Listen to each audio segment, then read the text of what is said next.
100% مطمئنم برای تو هم پیش اومده که خواستی با کپکات ادیت کنی یا متن فارسی تایپ کنی و اون متن فارسی که تایپ کردی به هم ریخته بود و خیلی شکل زشتی داشته و امروز میخوای بدونی که چجوری اون مشکل رو رفع کنی.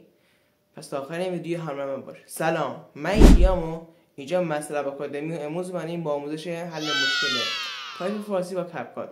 پس لطفا اگه کار جدید هستی یا اولین ویدیو در کانال تماشا می‌کنی ویدیو لایک و کانال رو سابسکرایب کن و زنگ گروه بغلش هم بزن که هر وقت ویدیو جدید گذاشتم ازش باخبر بشی و اولین نفر ویدیو رو می‌بینی. و حتما ویدیو با دوستاتون شیر کن که مطمئنم به کار نمیاد. بدون حرف اضافه بریم سراغ ویدیو. لیتس گو. و دوستان ما اینجا وقتی وارد برنامه کپکات میشیم و اون پروژه مد نظر رو باز میکنیم که بخوایم روش ادیت انجام بدیم و وقتی گزینه تکست کلیک میکنیم و متن رو مینویسیم خوشحالمون که متن به صورت نامنظم و نامرتب نوشته شده. برای حل این مشکل ما کلا دو روش داریم. روش اول این که برگردیم به اونای اصلی کپکات، اینجا به تنظیمات کپکات بریم و گزینه اپ لنگویج رو از انگلیسی به عربی یا اردو تغییر بدیم. من به عربی تغییر میدم و پیشنهاد میکنم شما به عربی تغییر بدید. اینجا روی گزینه دان کلیک میکنیم. وقتی روی گزینه دان کلیک کردیم پروژه جدید میسازیم.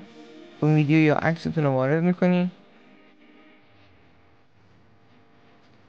اینجا تکست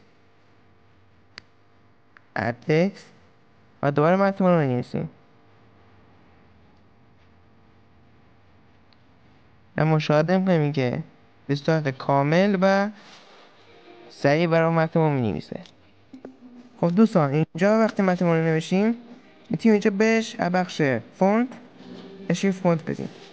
راستی اگه دوست دارین آموزش اضافه کردن فونت به برنامه کپکاتم یا برنامه دیگه هم یاد بدم لطفا اسم اون برنامه رو برای من کامنت کنید تا براشون آموزش رو بسازم. و این ادامه ویدیو.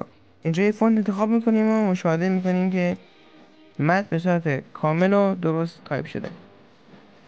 برای روش دوم وارد گوگل میشیم و سایت تایم کد رو سرچ میکنیم. اینجا وقتی سرچ کردیم میایم پایین گزینه فارسی نویس آنلاین رو روش کلیک میکنیم.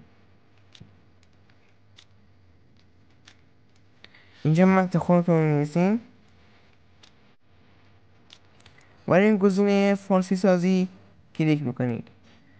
بعد گزینه فارسی سازی باید روی گزینه کپی متن در حافظه کلیک کنید. اینجا به برنامه کپکات برمیگردیم و اینجا میتونید زبان کپکات رو از عربی و انگلیسی تغییر بدیم.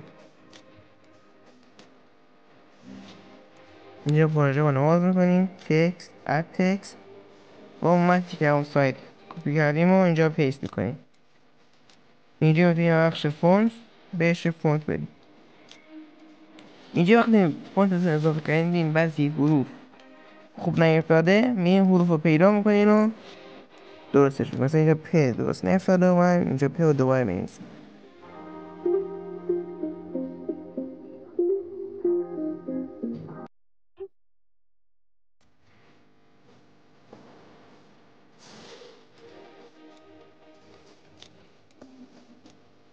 و همینجا میتونیم متنتون رو درست کنیم. به همین سادگی با این دو روش میتونیم در کپکات به صورت فارسی تایپ کنیم. خب دوستان این بود از آموزش امروز. اگه ویدیو دوست داشتی ویدیو برای بفرست، ویدیو لایک و کانال رو سابسکرایب کن و اون زنگ بغلش هم بزن که خیلی حمایت بزرگی از من. راستی اگه مشکلی چیزی پیش من تو کامنت ها برام بنویس، پس 100% جوابتو میدم. فعلا تا ویدیو بعدی، خدا نگهدار.